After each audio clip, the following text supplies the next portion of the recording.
Bonjour, aujourd'hui j'ai rencontré Antoine Causeau qui s'est inscrit pour la Golden Globe Race 2018. C'est une course autour du monde sans escale, sans assistance et en solitaire, mais principalement avec les moyens techniques de l'époque, donc de 68, date de la première course, la course originelle autour du monde, l'ancêtre du Vendée Globe. Bonjour Antoine. Bonjour Bruno. Antoine, peux-tu nous parler un petit peu de tes motivations? Qu'est-ce qui a déclenché ton engagement dans cette course si particulière? Alors la motivation première, j'allais dire que quand on a navigué, quand on a beaucoup navigué, j'ai fait à peu près l'équivalent de 3 fois le tour du monde, 15 fois l'Atlantique, enfin, il y a un moment, on a envie d'aller au bout, c'est-à-dire vraiment de tenter la longue route, je suis obligé de le dire à un moment donné, c'est-à-dire le tour du monde sans escale, en solitaire, sans assistance. Alors oui, ça, on va encore un peu plus loin. Donc ça, c'est vraiment la motivation, j'allais dire, du marin. D'accord ? C'est-à-dire que c'est un défi professionnel. Voilà. Ensuite, il y a le challenge plus personnel, c'est-à-dire se lancer comme ça sans la technologie. On est d'accord, hein, on part sans GPS, on part sans pilote automatique. Et dans le cadre d'une course autour du monde, en fait les 50 ans de la Golden Globe. C'est-à-dire que moi j'ai été nourri par les livres de Bointissier, de Robin Knox-Johnson et de plein d'autres. Rentrer dans cette dimension historique et en tant qu'être humain se dire je peux aller au bout de mon rêve et je vais participer à ça avec ce que ça implique, hein, c'est-à-dire je pense qu'on va passer à peu près 8 mois en mer. Ça c'est vraiment excitant. Ça c'est le petit truc qui fait que moi ça m'a motivé pour y aller. Et encore une fois, j'ai été nourri avec des gens qui avaient des valeurs sur cette navigation à l'ancienne et tout ça. Alors ça peut paraître un peu désuet maintenant, mais je peux vous garantir que quand les gens viennent visiter le bateau, ils me disent bon, tu fais pas le Vendée Globe, tu fais la Golden Globe, et que je leur explique un peu ce que ça veut dire, ils comprennent.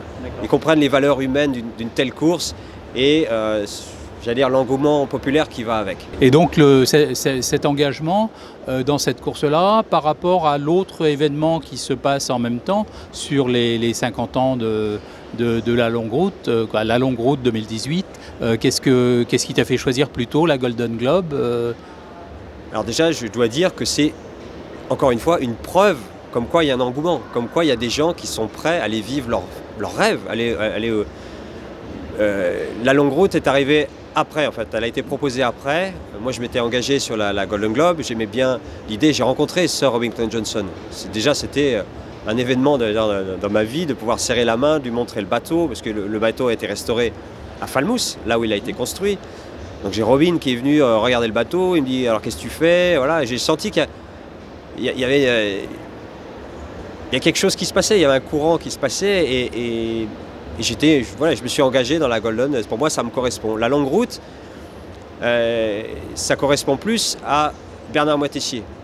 Voilà. Et alors que les Anglais qui ont lancé la Golden Globe, c'était plus basé sur Robin. Il faut savoir que c'est quand même Robin qui a gagné. C'est lui qui défend aujourd'hui, j'allais dire, le titre.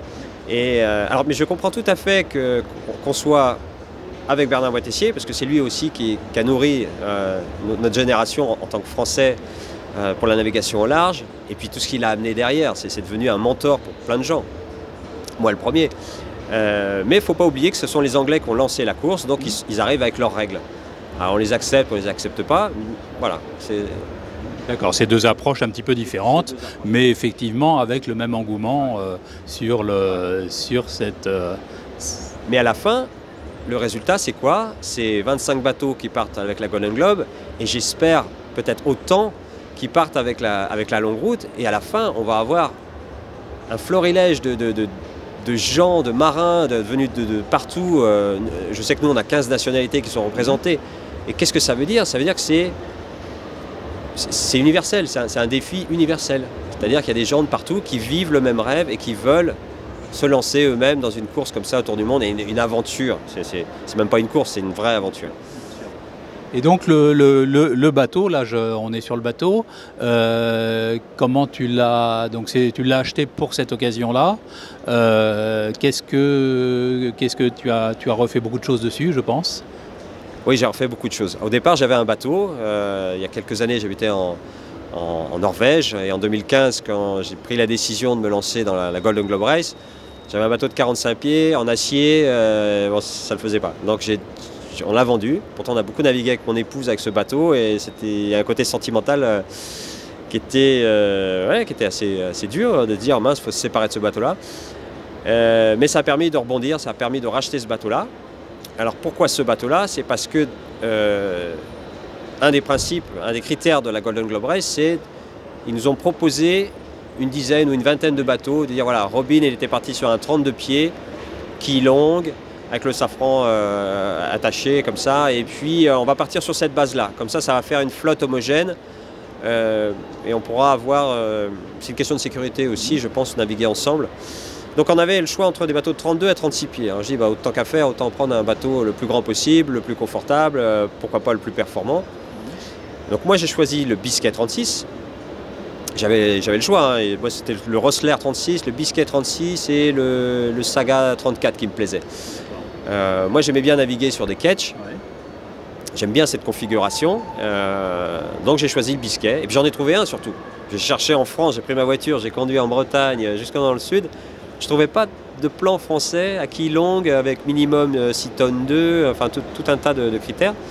Donc j'ai dû aller en Angleterre. Et effectivement, c'est là qu'on trouve il y a tout un vivier de vieux bateaux des années 70. Donc ce bateau, à savoir, c'est la première coque fabriquée par le chantier donc Falmouth Boat Construction à Falmouth, le fameux chantier qui a accueilli à son retour Robin Knox-Johnson. Donc c'est la coque numéro 1. Et il y a un autre concurrent, Nabil, qui est palestinien, qui a acheté la dernière coque. C'était une petite unité, ils ont fait 29 bateaux en l'espace de 15 ans. Et donc on se retrouve avec les deux extrémités, le premier et le dernier. Et donc moi, mon bateau avait besoin d'une grosse restauration. Donc ça a été un projet d'une année où j'ai demandé au chantier, on a fait un partenariat et c'est eux qui se sont occupés de restaurer le bateau. C'est-à-dire qu'on a complètement tout vidé. Tout ce que vous voyez sur ce bateau est neuf. Voilà. On a gardé la coque, on a gardé certaines cloisons, les meubles, parce que le but c'est de garder le dessin original. D'accord ? Mais on a fait un gros travail de fond pour optimiser la sécurité, comme vous voyez la timonerie qui a été rajoutée, parce que sincèrement je ne me voyais pas partir avec un bateau avec les deux planches qu'on enlève, qu'on pousse le truc à glissière et rester dehors avec mon petit ciré dans les 40e. Sincèrement je ne me voyais pas faire ça.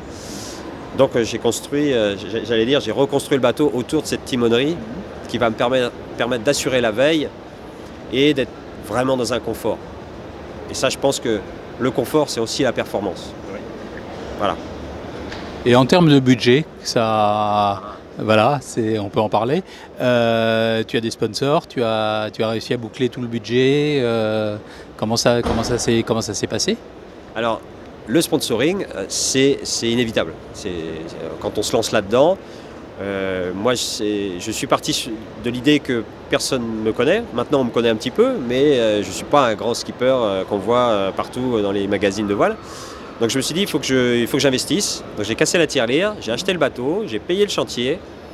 Et puis après, j'ai pu commencer à chercher des partenaires, des sponsors. Vous voyez, je suis motivé, j'ai un beau projet, il y a une belle histoire. Est-ce que ça vous intéresse ? Est-ce que ça colle avec vos valeurs, enfin tout ça? Est-ce qu'on peut faire un truc ensemble? Et c'est venu.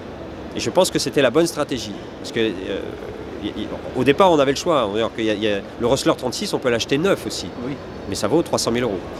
Ou alors on part avec un plus petit budget et puis on fait avec ce qu'on a et puis on trouve des aides à droite à gauche. Moi, je me suis dit, il faut un beau bateau, il faut commencer. Donc on a acheté le bateau, comme je disais. On l'a restauré et aujourd'hui, j'ai des partenaires. Alors moi je suis le local de l'étape, je suis en Vendée, donc il y a beaucoup d'entreprises vendéennes qui sont autour de moi. Dans quelques jours, là, pendant la conférence de presse de Paris au 8, je vais annoncer mon sponsor principal. Pour être très, très honnête avec vous et transparent avec ceux qui nous écoutent, un budget d'une Golden Globe Race comme ça sur 3 ans, ça me coûte 250 000 €. Voilà, donc j'ai trouvé la moitié du budget, un petit peu plus de la moitié, environ 60%. Donc il reste encore des sous à trouver. Mais c'est aussi pour ça que je suis au salon nautique. Voilà, je prends un risque, parce que ça coûte des sous aussi de venir ici. Mais c'est une belle manière de contribuer à promouvoir la course. Voilà, c'est gagnant-gagnant. Et puis deux, d'accueillir le public, dire voilà mon bateau, voilà mon projet, voilà qui je suis, humblement. Et si vous voulez m'aider, aidez-moi.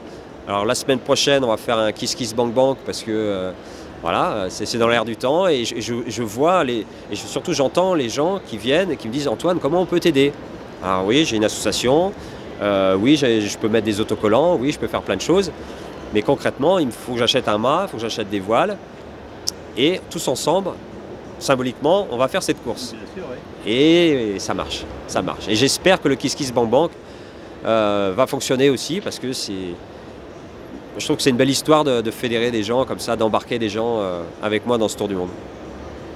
C'est magnifique. Au niveau plus pratique, plus pratique, c'est déjà très pratique. Au niveau avitaillement, comment ça va se passer? Parce qu'il faut que tu emmènes des vivres pour 250 ou 300 jours. C'est important. Des vivres, donc tu vas fonctionner avec quoi? Avec du sous-vide, du lyophilisé, des conserves et au niveau eau aussi, comment ça va se passer? Oui, alors ça c'est vraiment les questions épineuses auxquelles je m'attaque en ce moment. On a une contrainte de taille, c'est le cas de le dire, c'est la taille du bateau et du poids qu'on peut embarquer. À savoir que si on fait un peu de pronostic de comptoir, comme ça, les premiers vont peut-être mettre 200 jours et les derniers 300 jours. Donc on a une moyenne de 250 jours. Et c'est évident que même si moi j'ai tout fait pour être performant et me battre pour peut-être un podium, hein, c'est le but aussi, hein, c'est une course. Au niveau nourriture, on ne peut pas manger du lyophilisé pendant 8 mois. C'est pas possible. Et puis sincèrement, j'ai pas envie. J'ai même pas envie d'essayer. Donc, mais il en faut. Donc il y aura du lyophilisé. J'ai un partenaire d'ailleurs qui m'offre, je ne sais pas, 200 ou 300 sachets de lyophilisé et ça c'est super. Mais il y aura du lyophilisé, il y aura des boîtes de conserve, il y aura du sous-vide, il y aura un petit peu de frais pour le départ. On va essayer de pêcher. Enfin, il faut pouvoir diversifier, s'adapter et surtout, j'allais dire, garder de l'appétit. Alors ça a l'air simple à dire comme ça, mais ça veut dire être motivé et à se forcer à faire à manger, à être créatif aussi.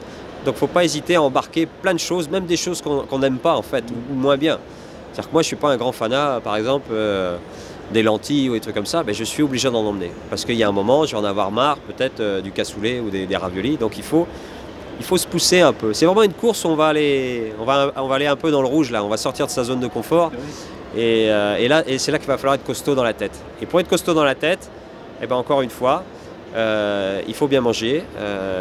Ça c'est pour la physiologie, mais c'est aussi pour le mental. Bien sûr. Si on a plaisir à manger, si on a plaisir à se retrouver derrière la gazinière comme ça, et pas uniquement mettre de l'eau dans un sachet et d'attendre que ça gonfle. Bon.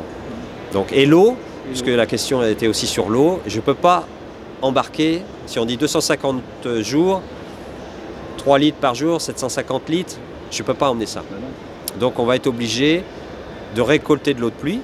Alors, je suis en train de fabriquer en ce moment un appareil, une sorte de grand cône lesté avec un petit trou où je branche un tuyau qui va dans un bidon, parce que je ne mélange pas l'eau qui est récoltée, enfin l'eau de pluie, et l'eau qui est filtrée, qui va être dans mes réservoirs. Et tout ça, ça va être séparé. Il n'y aura pas qu'un seul réservoir, mais peut-être 2 ou 3. En train de réfléchir à ça, en cas de contamination, un truc comme ça.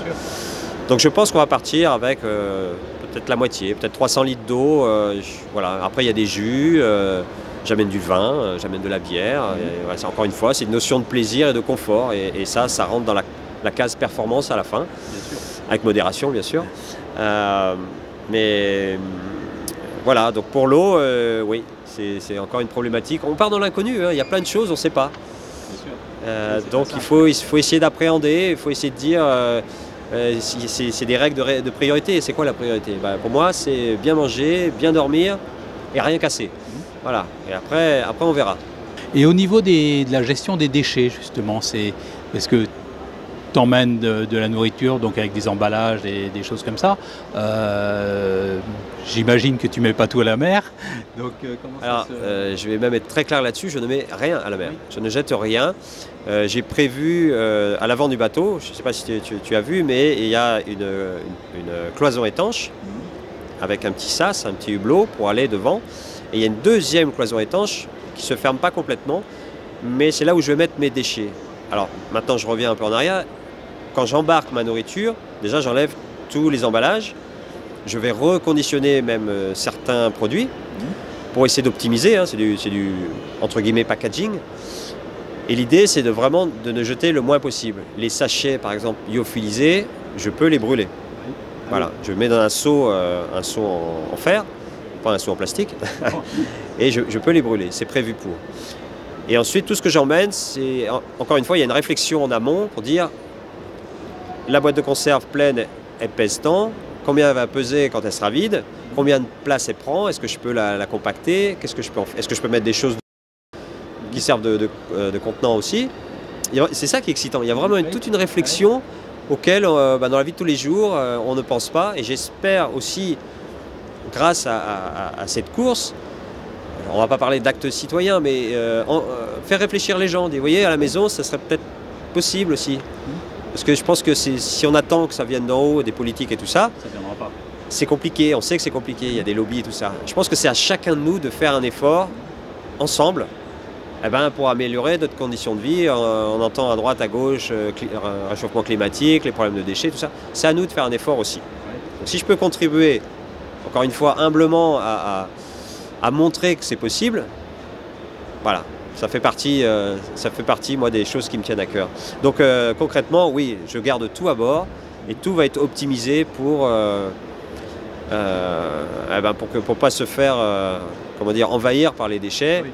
et surtout que ça ne sente pas, parce que traverser l'Atlantique, comme j'ai fait nombreuses fois, on voit bien qu'à un moment il y a des odeurs.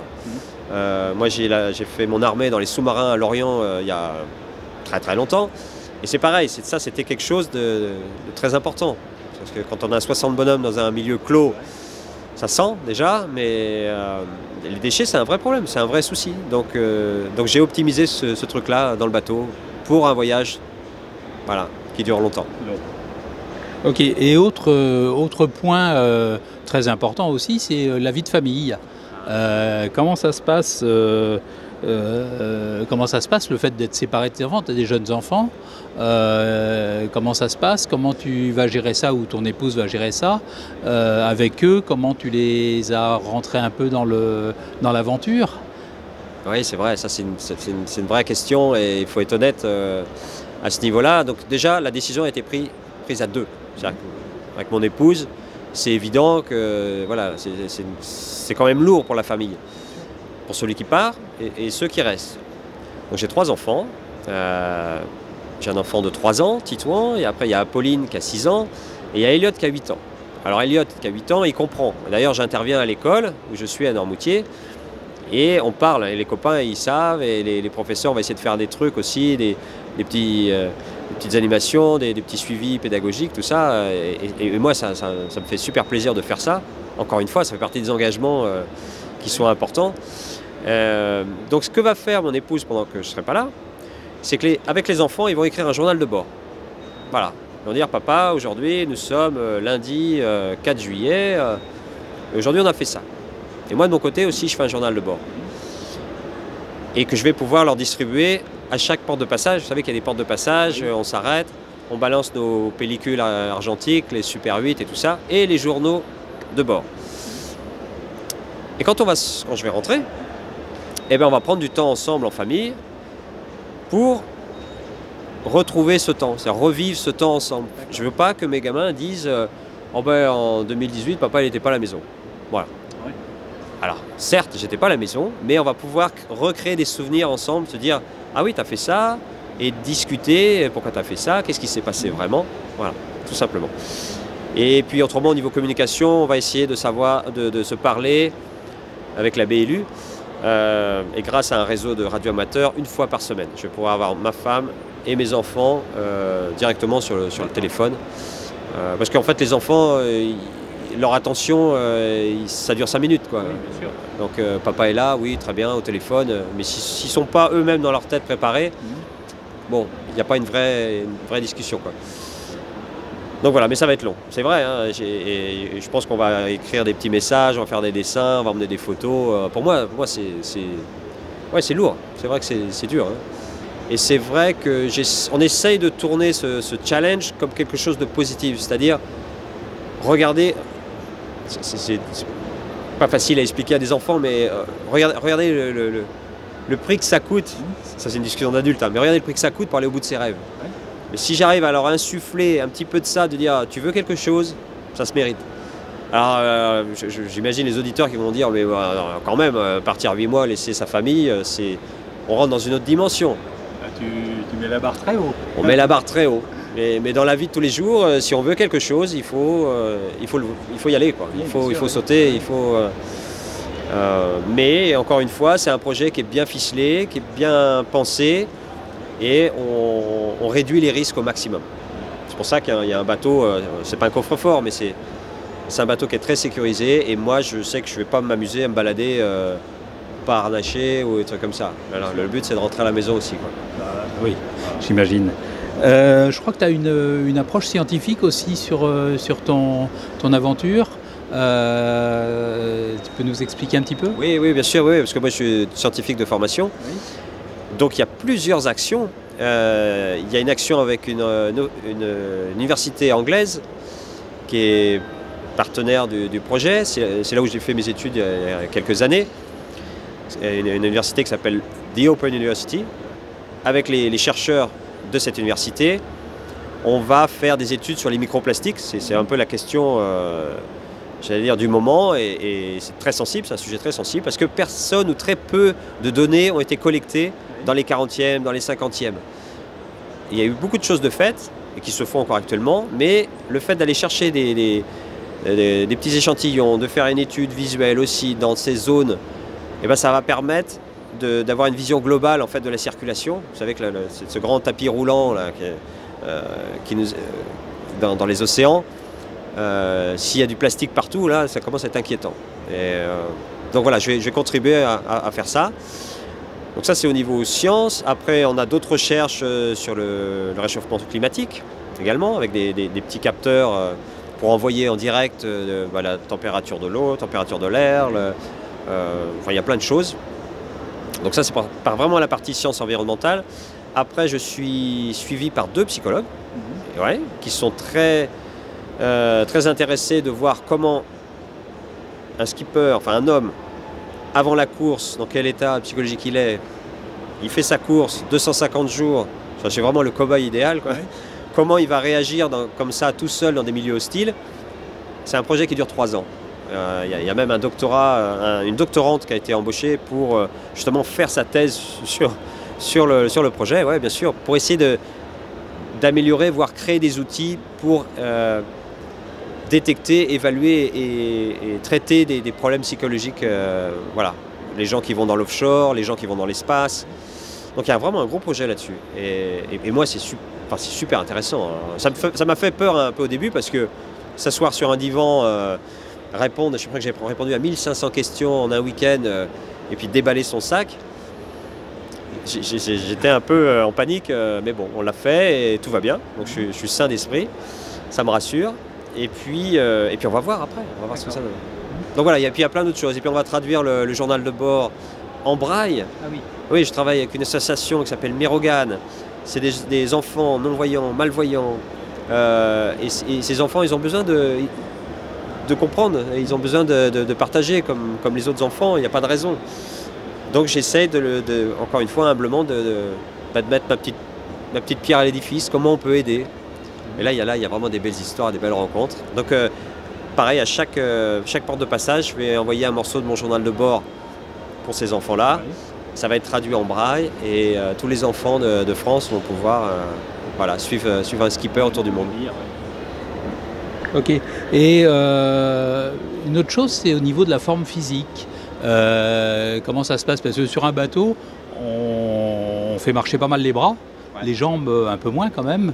Est-ce que tu prévois quelque chose? Je voyais que par exemple Guy Bernardin, sur un de ses tours du monde, un des nombreux tours du monde qu'il a fait, avait mis un vélo d'appartement dans son bateau pour s'entraîner un minimum. Est-ce que tu as prévu quelque chose? Alors, c'est vrai, en plus c'est un petit bateau, hein. C'est pas un 60 pieds IMOCA, il y a beaucoup moins d'espace, c'est vraiment à huis clos. Moi j'ai prévu de mettre un pédalier contre une cloison. Voilà, un truc qui se démonte et que je mets en place pour tous les jours faire 20 minutes de vélo. Alors je suis allongé dans ma banette, j'ai les pieds un peu en l'air et je pédale, et puis il y a une résistance qui permet de forcer et justement de faire travailler les muscles, parce que c'est vrai, il y a une atrophie des muscles voilà, inférieurs, et puis les bras aussi. On a beau faire du winch, on a beau faire un peu d'exercice, c'est pas comme à terre. Donc oui, c'est important. Et puis moi, je suis un adepte du yoga, de la méditation, des trucs comme ça. Donc j'ai une grosse préparation mentale aussi. Et puis, quand on fait du yoga, c'est l'exercice. Il y a pas mal de gainage, des trucs comme ça. Et ça évite de se faire des bobos, voilà, des accidents bêtes, quoi. Donc j'invite tout le monde aussi à se pencher sur la question, sur l'hygiène de vie. Voilà, faites du yoga. D'accord, c'est fabuleux. Il me semble qu'on a fait un petit peu le tour, hein. On va peut-être regarder un peu le bateau. Alors, je vais vous expliquer un peu le plan de pont, parce que je pense que c'est important de parler des choix, des solutions techniques retenues. À savoir quand même qu'encore une fois, il faut garder le dessin de l'architecte, et être au plus près du dessin de l'architecte. Mais je me suis quand même permis d'optimiser la sécurité, en fait. C'est-à-dire que tout ce que vous voyez là sur le pont, déjà, est neuf. C'est-à-dire que c'est un bateau qui a été entièrement restauré. Mais j'ai rajouté, vous voyez, les deux barres de bois là. Ça, c'est simplement en cas malheureux. Si je me fais raser le pont par une grosse vague, le mât, il y a des chances qu'il commence à se balader et comme ça à taper un peu, à pilonner, j'allais dire, le pont. Et en fait, ici, dans les glissières, je mets une grosse plaque en aluminium qui protège ça. Donc dès qu'on va arriver dans les 40e et que ça va commencer à secouer, eh bien, ça va permettre de protéger en fait le panneau de pont. Ensuite, ce qui est notable sur son plan de pont, c'est qu'on a bouché toutes les dorades, toutes les entrées de ventilation qui normalement se trouvaient ici, se retrouvaient autour du mât.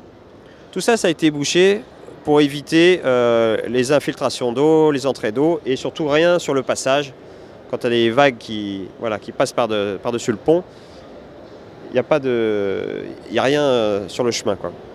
Ensuite, on va avoir le mât principal ici. Et en fait, tous les bouts qui sont pour régler la voile, c'est-à-dire tous les bosses de riz, tout ça, les drisses, vont être en pied de mât. Il n'y aura aucun bout qui revient au cockpit. Et ça, c'est tout simplement parce qu'on est sur des petites voiles et que, encore une fois, j'ai un ketch. Donc dès que ça commence à souffler un peu fort et pour l'équilibre du bateau, moi j'aime bien naviguer avec l'artimon et la trinquette. Donc ça veut dire que ça permet de préserver la grand voile. Et c'est surtout que j'ai à avoir des panneaux solaires là sur la partie du roof, là. Entre la timonerie et le panneau de pont, ça va être plein de panneaux solaires. Donc je ne veux pas avoir de boot sur ces panneaux solaires. Voilà, ça serait dommage. Donc comme on peut voir, il y a une belle timonerie au centre qui a été rajoutée. Voilà, avec l'accord de l'organisation de course, bien sûr, hein, c'était évident. J'ai gardé le dessin, j'ai regardé les inclinaisons, tout ça. Mais pour moi, c'est vraiment la pièce centrale, la pièce vitale. Parce que je vais passer sûrement des heures et voire des jours là-dedans. Mais encore une fois, pour la sécurité, ça me permet de me préserver, d'éviter de brûler des calories dans le cockpit dehors, d'avoir froid et de me mettre en danger, être exposé bien sûr. Voilà, alors il y a quelques mains courantes, et juste ce qu'il faut. Et puis il y a quand même un aérateur de chaque côté qui permettent de ventiler là où il y a la cuisine et là où il y a la couchette. Encore une fois, tout ça, c'est dans l'optique d'optimiser. J'ai des cellules de vie, j'allais dire, à l'intérieur. Il y a là où on mange, là où on dort et là où on fait le point. Donc voilà. Et autrement, c'est très simple. On a un rail de génois de chaque côté. Alors le cockpit, Alors typique, voilà, un peu en baignoire comme ça, typique des années 70, avec une jolie forme. C'est une belle cellule de travail aussi, on a les 2 winches de chaque côté. On est très confortable pour s'asseoir sur le cockpit, ici ou derrière la barre. Je suis très protégé en fait, je ne suis pas, j'allais dire, vulnérable. C'est-à-dire que si je sors de ma timonerie, tout de suite j'attrape le mât d'artimon ou la barre. Et puis derrière il y a le régulateur d'allure. Le radeau de survie pour l'instant est ici, mais il va se retrouver dans le cockpit. C'est-à-dire que, encore une fois, par souci de sécurité, quand il y a une vague qui passe par-dessus le bateau, qu'elle n'emmène rien sur le passage. Oui. Ça c'est important. Et puis, quand on a un régulateur d'allure, on n'aime pas avoir des turbulences voilà, devant. Voilà. Et on essaie d'avoir de l'air, du bon air, de l'air frais, quoi. Donc voilà pour le cockpit. Donc c'est un bateau qui se retrouve avec 3 cloisons étanches, qui est moussé sur l'arrière sous les coffres, qui est moussé devant jusqu'au pied de mât à hauteur, j'allais dire, hauteur du nombril, quoi. Donc au-dessus de la ligne de flottaison. Donc si vraiment il y a un pépin, normalement le bateau il flotte. Parce que la chose la plus stupide qui puisse arriver, c'est de se retrouver dans un radeau dans les 5e hurlant. C'est vrai, il faut tout faire pour rester sur son bateau et encore une fois, je suis parti dans cette optique-là, de faire en sorte que le volume de flottabilité permette de garder le bateau à flot le plus longtemps possible. Alors, bien sûr, il n'y a pas de risque zéro, mais on a vraiment travaillé dans ce sens-là, quand j'ai proposé le cahier des charges au chantier, de dire, moi je veux que mon bateau il flotte. Hors de question que j'aille dans un radeau. Si je vais dans un radeau, c'est-à-dire que y a quelque chose, j'ai oublié quelque chose dans la construction, dans la façon de penser.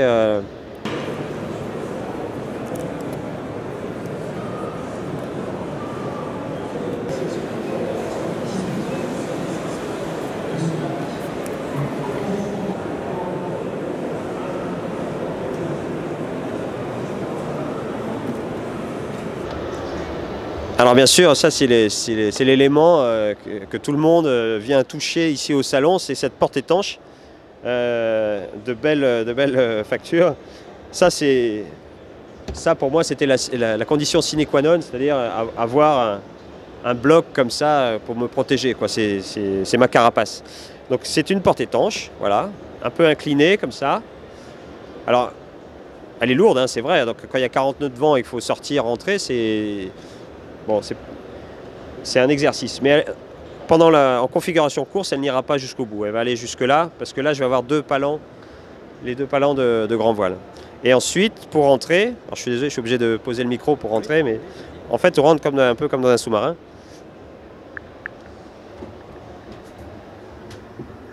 Voilà, donc là, je me retrouve à l'intérieur, et voilà comment je vais être.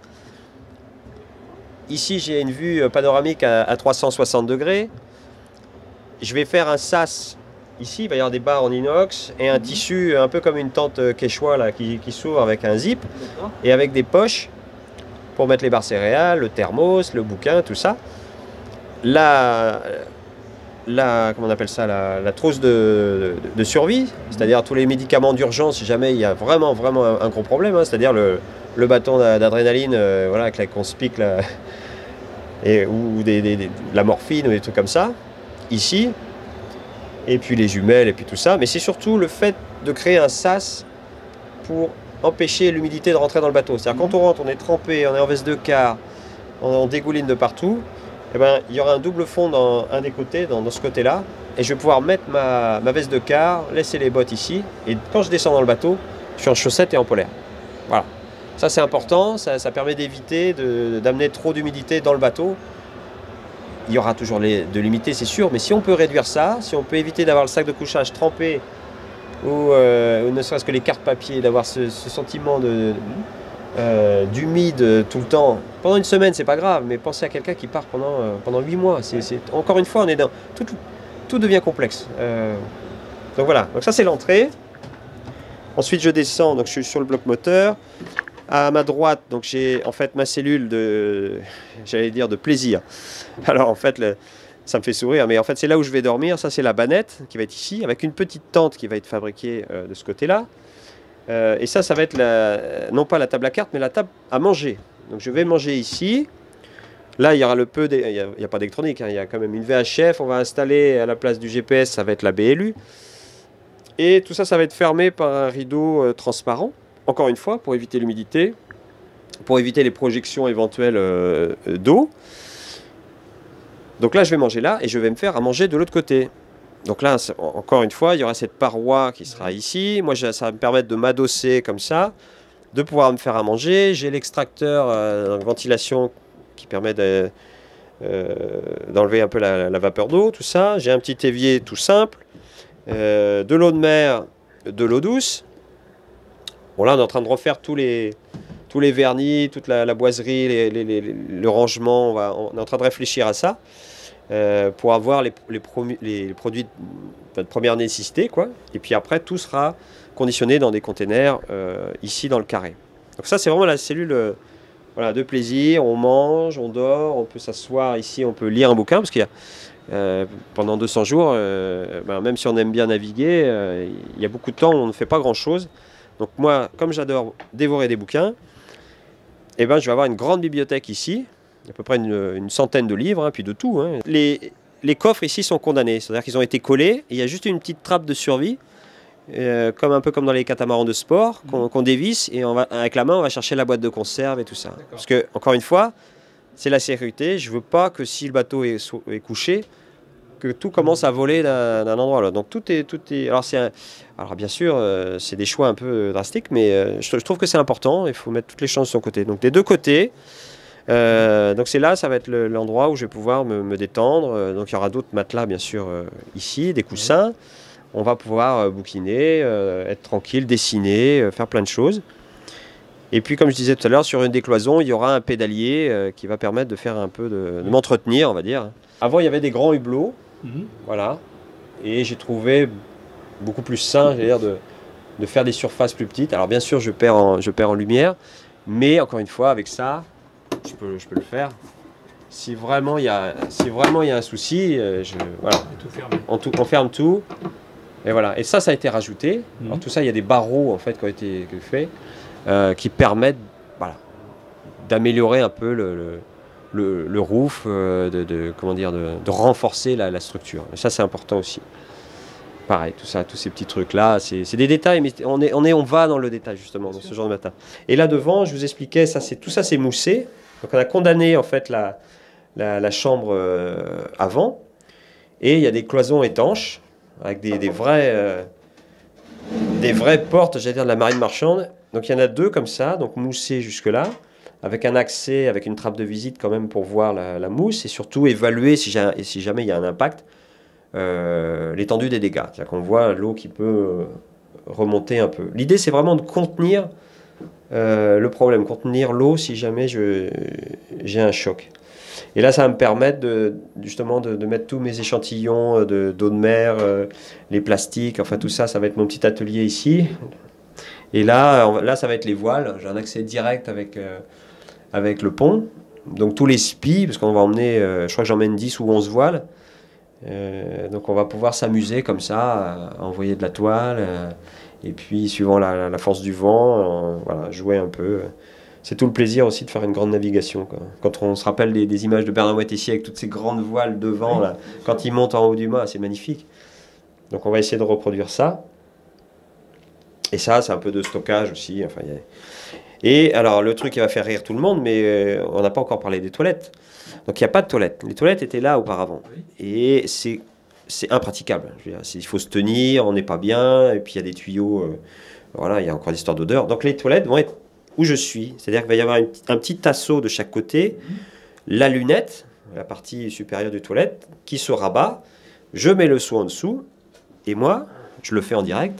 Moi, c'est juste ma largeur d'épaule, et je suis coincé. Je ne peux pas bouger. En plus, ça me fait les abdominaux, c'est parfait. Et voilà. Et quand j'ai fini, je prends le seau et je me dirige vers l'extérieur, sans renverser, bien sûr. Mais j'ai trouvé ça, voilà, pour moi, c'est la meilleure solution. Il n'y a pas de tuyaux qui sentent pas bon, il n'y a pas de souci. Voilà. Mais pour l'instant, l'idée c'était ça, c'était se caler pour pas se faire mal, parce qu'on est quand même dans un endroit, on est vers l'avant du bateau où ça se coud pas mal, et une solution simple. Voilà. Et puis de toute façon, pour terminer cette interview, on va te souhaiter bon vent là-dessus. Puis on va bien sûr te suivre, alors déjà jusqu'au bout de la préparation, et puis après sur l'aventure. Ah oui, merci beaucoup de me donner l'opportunité comme ça de m'exprimer. C'est un vrai plaisir en plus de... Vous voyez, hein, c'est une grosse fête là, le salon nautique, et de participer comme ça, de montrer le bateau aux gens qui arrivent avec des yeux comme ça et qui trouvent ça super. C'est un vrai plaisir, c'est un vrai plaisir. Donc ouais, merci à vous, et puis n'oubliez pas, hein, voilà, il y a un projet KissKissBankBank la semaine prochaine, pardon. Il faut aller sur le site Antoine-Couzeau et vous aurez tous les renseignements. Et ça, ça va servir à avoir un mât, des voiles, et voilà, il y a des super contreparties en plus, des trucs. Ouais, moi c'est bien. Les gens qui sont avec moi ont bien travaillé, je suis très fier, et voilà. Ok, merci Antoine.